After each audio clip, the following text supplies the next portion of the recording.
নমস্কাৰ দৰ্শক ৰাইজ সকলোকে স্বাগতম জনাইছোঁ জ্ঞান বাৰ্তাৰ এটি নতুন খণ্ডলৈ। আজি মই আপোনাসবক এজন শ্ৰদ্ধাৰ শিক্ষাগুৰুৰ লগত চিনাকি কৰি দিব আহিছোঁ। তেখেতে প্ৰায় ৩৫ বছৰ কাল শিক্ষকতা কৰি বৰ্তমান অৱসৰপ্ৰাপ্ত হৈ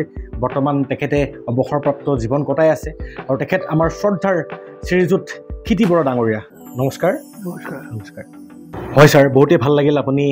আমাক এটা সময় দিলে। আপোনাৰ জীৱনৰ কিছু জ্ঞান আমি সঞ্চয় কৰি বৰ্তমান নৱপ্ৰজন্মৰ বাবে যাতে এটা আধাৰশিলা স্থাপন কৰিব পাৰোঁ তাৰে প্ৰচেষ্টাৰে আমি আগবাঢ়িছোঁ জ্ঞান বাৰ্তা বুলি। আৰু ছাৰ, মই প্ৰথমে আপোনাৰ পৰা জানিব বিচাৰোঁ, আপোনাৰ ৩৫ বছৰীয়া শিক্ষকতাৰ কালত আপোনাৰ আটাইতকৈ ডাঙৰ এচিভমেণ্টটো কি আছিলে, সেই বিষয়ে অকণমান যদি জনায় বহুতেই ভাল পাম। মই ৩৫ বছৰ চাকৰি কৰি যিটো সোৱাদ পালোঁ, হয়, সেই সোৱাদটো মই পাহৰিব নোৱাৰোঁ। হয়, কিয়নো শিক্ষকে ছাত্ৰক পঢ়াবলৈ গ'লে অন্য ধান্দা নাহে, খালি এটাই ধান্দা যে কেনেকৈ সিহঁতক ভালকৈ পঢ়াব পাৰে, সেইটো এইম থাকিব লাগিব। সেই এইমটোলৈ আমি শিক্ষকতা কৰিছিলোঁ আৰু সেইকাৰণে সিহঁতৰ আকৰ্ষণো বাঢ়িছিলে, আমাৰ প্ৰতি শ্ৰদ্ধাও বাঢ়িছিলে। কিন্তু এতিয়া শিক্ষকে সেইটো নকৰে, সেইটো শ্ৰদ্ধা নাই শিক্ষক। কাৰণ শিক্ষক হ'লেই নহ'ব, শিক্ষকে শিক্ষকতাৰ গুণটো উত্তৰ ৰাখিব লাগিব। এতিয়া শিক্ষকে টিচাৰ মানে কোন সেইটোৱে নাজানে। প্ৰতিটো শব্দৰ অৰ্থ আছে, সেই শব্দৰ অৰ্থ লৈ শিক্ষকতা কৰিব লাগে। তেওঁলোকে সেইটো নাজানে, খালি ধনৰ নাৰসাত ফাং কৰি ক্লাছবোৰ পাৰ কৰি শিক্ষকতা কৰিছে। সেই শিক্ষকৰ দ্বাৰা দেশৰ উন্নতি নহয়, অনুষ্ঠানটো ক্ষতিহে হ'ব। আৰু এটা কথা, মানে শিক্ষকসকলৰ যি শ্ৰদ্ধা ভক্তি আছিলে, সেই শ্ৰদ্ধা ভক্তি এতিয়া নাই। মানে ষ্টুডেণ্টসকলে শিক্ষকৰ যিটো শ্ৰদ্ধা ভক্তি কৰে, এইটো এতিয়া কমি গৈছে। সেইটো আগতে কিন্তু আছিলে, আৰু থকাৰ কাৰণে মই ভাল চাকৰি পায়ো স্কুলৰ শিক্ষকতা এৰি থৈ যাবলৈ মন নকৰোঁ। ধুনীয়া কথা। হয় দৰ্শক ৰাইজ, কিমান ধুনীয়া সুন্দৰ সাৱলীল কথা কৈছে যে আগতে গুৰুৰ প্ৰতি শিষ্যৰ যিটো ভক্তি আছিলে, সেই ভক্তিটোৱে তেখেতৰ আটাইতকৈ মূল্যৱান সম্পদ হিচাপে তেখেতে বিবেচনা কৰিছিল। হয়, আৰু সেই ভক্তিটোৰ সেই মূল্যৱান সম্পদটো এৰি তেওঁ অন্য শিক্ষকতাৰ ভিত্তিতকৈ বেছি দৰমহা পোৱা চাকৰি পাইছিলে, তথাপিও তেখেত নগ'লে। গতিকে এওঁলোকে নিজৰ জীৱনক আমাৰ সমাজখনৰ বাবে উৎসৰ্গা কৰি আমাৰ সমাজত যাতে মানৱ সম্পদ তৈয়াৰ কৰিব পাৰে, সেই তাৰ বাবে গোটেই জীৱন তেওঁলোকে শিক্ষকতা প্ৰদান কৰি আহিছে। গতিকে এওঁলোক কিমান প্ৰয়োজনীয় ব্যক্তি আপোনালোকক আৰু এক্সট্ৰাকৈ ক'বলৈ দৰকাৰ নাই। ছাৰ, বহুতেই ভাল লাগিলে আপোনাৰ উত্তৰটো পাই।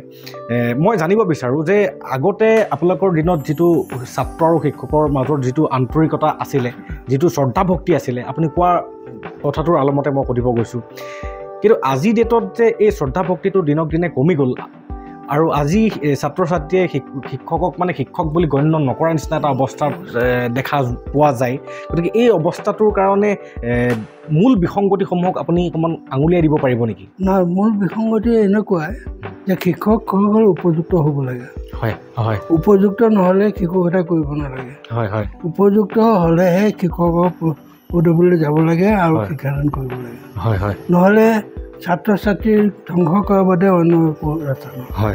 অনুষ্ঠানটো ধ্বংস হ'ব আৰু মানৱ সম্পদ গঢ়া ঠাইৰ বিপৰীত স্থিতি ল'ব। ভাল শিক্ষক হ'বলৈ ভাল অধ্যয়ন থাকিব লাগিব, ভাল শিক্ষা থাকিব লাগিব, অৰ্হতা থাকিব লাগিব, গুণ থাকিব লাগিব। কিন্তু ভাল শিক্ষক হ'বলৈ যত্ন কৰিব লাগিব। আৰু যদি বেয়া শিক্ষক হ'বলৈও অতি সহজ। সেই অতি সহজটোত আজিকালি বহুত আমি দেখিছোঁ, টিভিয়ে দেখিছোঁ, ছাত্ৰ শিক্ষকৰ যি কাণ্ড, সেইবোৰ যাতে নহয় তাৰ কাৰণে মই জয়তে সকলোকে অনুৰোধ জনাইছোঁ। তেনেকুৱা যদি মই আপোনাৰ পৰা এইখিনিতে জানিব বিচাৰোঁ যে এজন শিক্ষকৰ কি গুণ গাত থাকিব লাগে, যিকেইটা গুণে এজন শিক্ষকৰ মৰ্যাদা প্ৰদান কৰিব পাৰে, আপুনি আপোনাৰ দৃষ্টিভংগীৰে সেই গুণসমূহক যদি আমাৰ বাবে উজাগৰিত কৰে, তেন্তে ভাবোঁ যে বৰ্তমান যিসকলে শিক্ষকতা কৰি আছে তেওঁলোকে যাতে নিজকে আৰু ভাল এজন শিক্ষকলৈ ৰূপান্তৰিত কৰাব পাৰে। তাৰমানে শিক্ষক হ'বলৈ যত্ন কৰিব লাগিব। ভাল শিক্ষক হ'বলৈ তেওঁ নিষ্ঠাৱান হ'ব লাগিব, শিক্ষক কৰাৰ গুণ থাকিব লাগিব, অৰ্হতা থাকিব লাগিব। তাৰপিছতে তেওঁ বিভিন্ন বিষয়ৰ জ্ঞান থাকিব লাগিব। অকল এটা বিষয়ত জ্ঞান থাকিলে নহ'ব,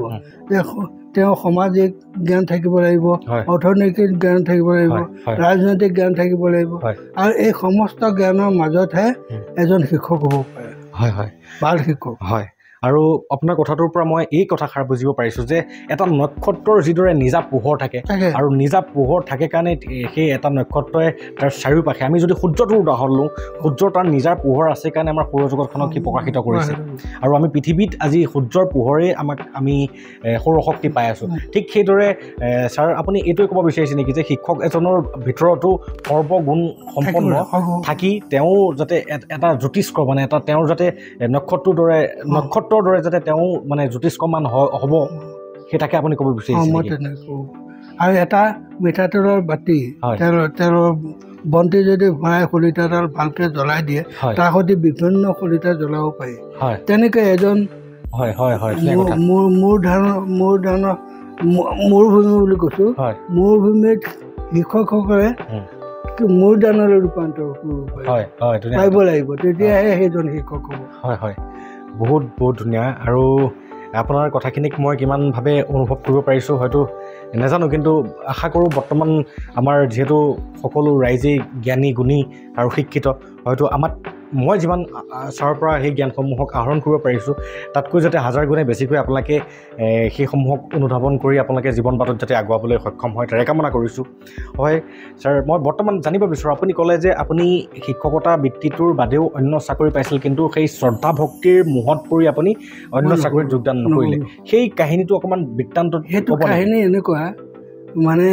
স্কুলত ছাত্ৰক পঢ়ায় বা ছাত্ৰীক পঢ়ায় যিটো আমেজ পোৱা যায় সেইটো অন্য ক'তো পোৱা নাযায়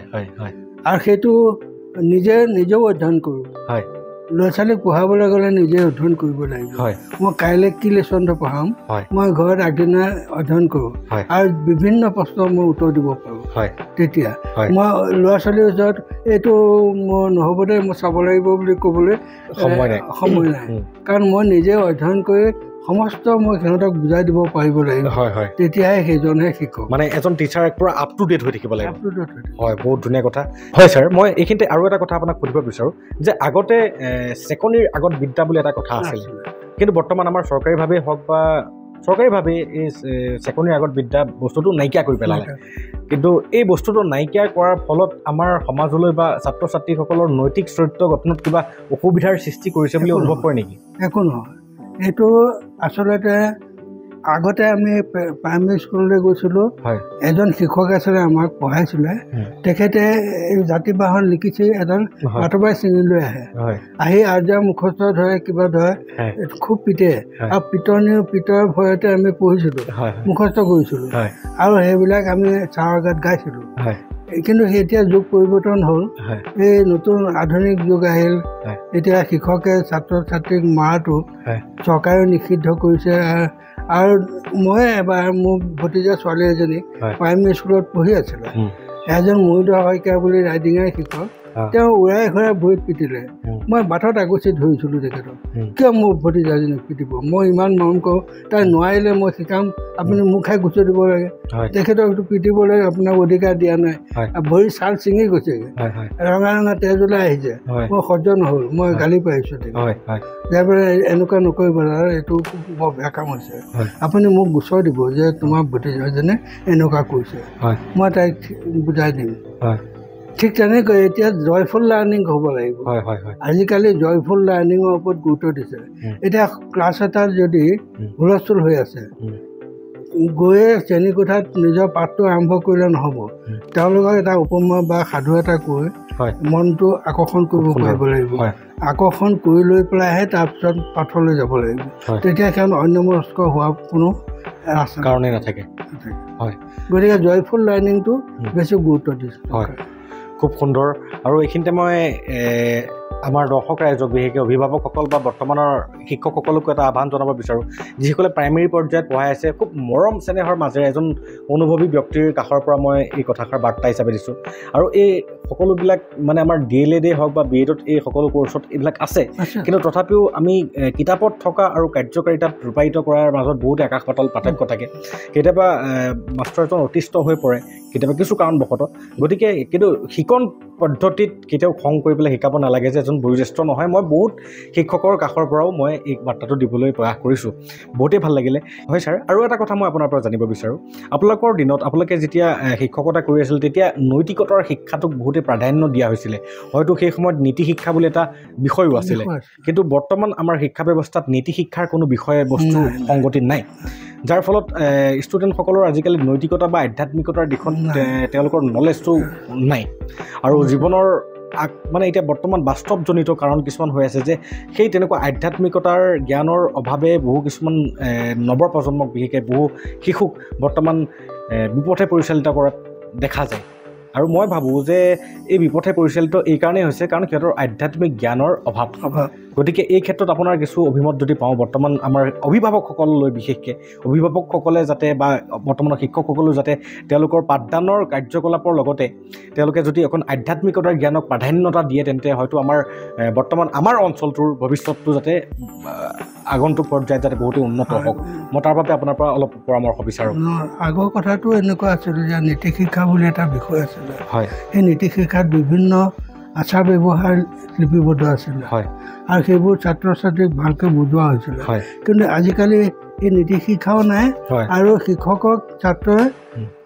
যিখিনি সন্মান দেখুৱাব লাগে সেইখিনি নেদেখুৱায় আমি বাতৰি গ'লে আগতে ছাত্ৰ ছাত্ৰীয়ে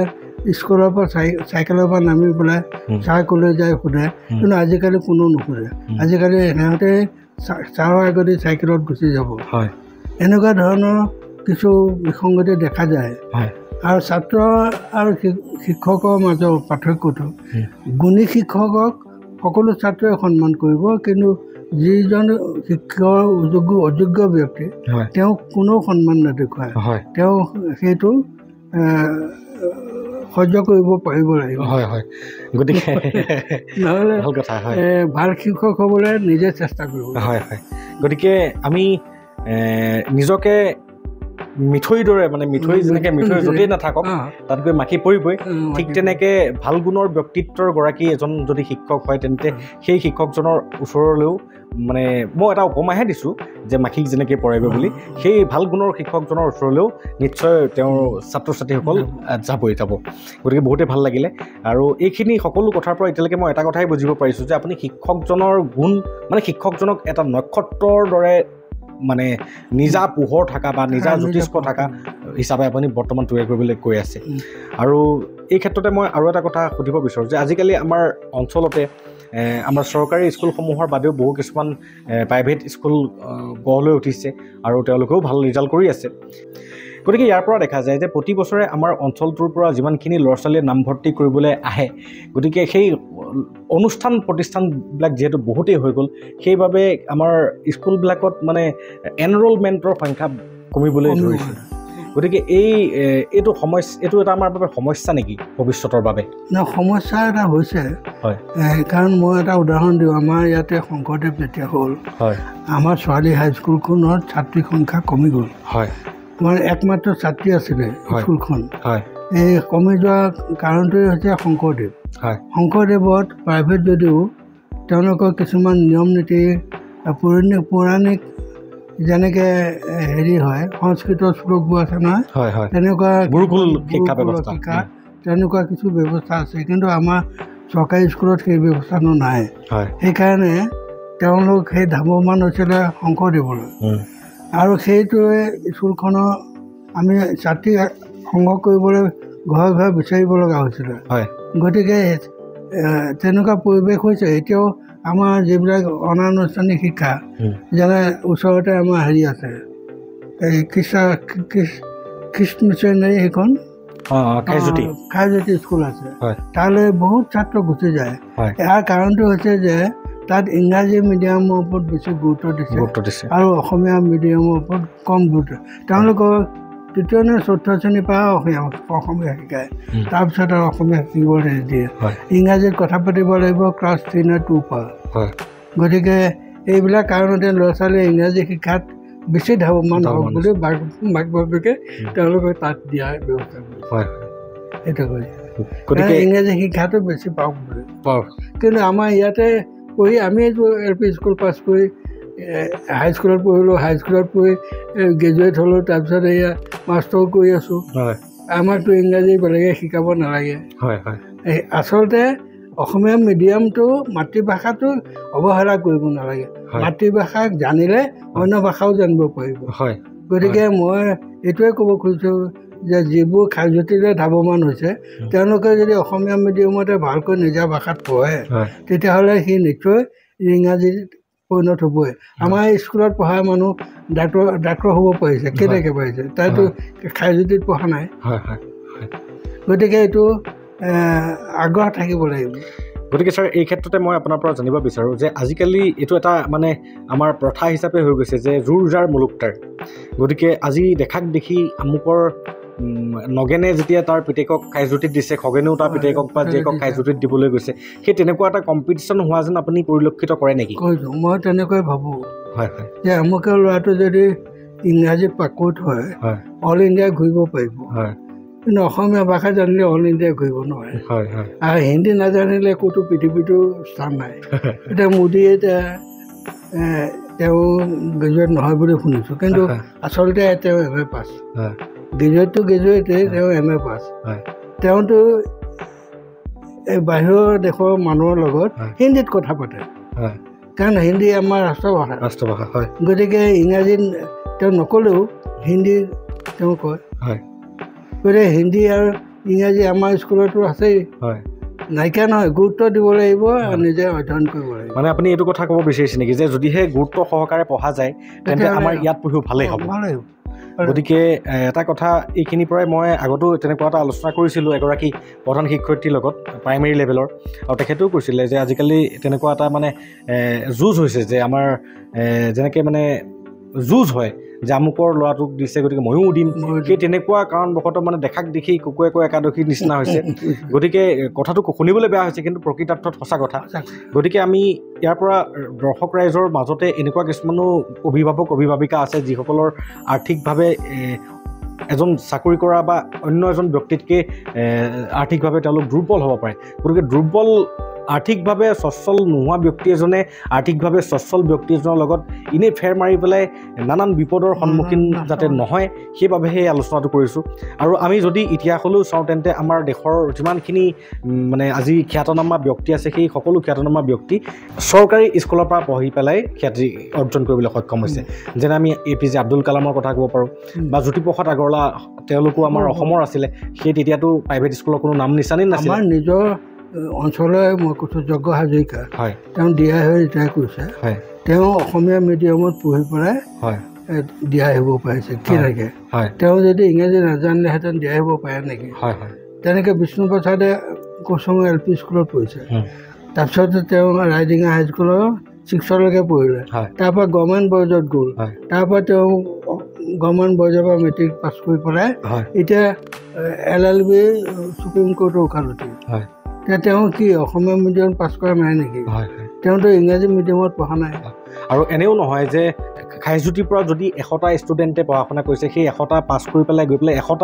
100টাই যে ডক্টৰ ইঞ্জিনিয়াৰ হৈছে বা উচ্চ পদস্থ বিষয়া হৈছে তেনেও নহয়। গতিকে ইয়াৰ পৰা এটা বুজা যায় যে নিজ ভালেই জগত ভাল, যিটো কথা আমি পূৰ্বপুৰুষসকলে কৈ আহিছিলে। গতিকে ভাল লাগিলে। হয় ছাৰ, মই আপোনাৰ পৰা বৰ্তমান এই কথাটো জানিব বিচাৰোঁ যে আপুনি বৰ্তমান আমাৰ সমাজ ব্যৱস্থালৈ যদি লক্ষ্য কৰে তেন্তে আপোনাৰ চকুত আটাইতকৈ জ্বলন্ত সমস্যা হিচাপে কোনটো দৃষ্টিগোচৰ হয়? সমস্যা কেইবাটাও আছে। তেনেকুৱা মানুহবোৰ মতিভ্ৰম হৈছে। তেওঁলোকে এই সুস্থ মনোবৃত্তি লৈ পেলাই ল'ৰা ছোৱালীক অধ্যয়ন কৰক, ভালকৈ পঢ়াওক আৰু ভাল জ্ঞানৰ অধিকাৰী হ'বলৈ যত্ন কৰক, কাৰণ আজি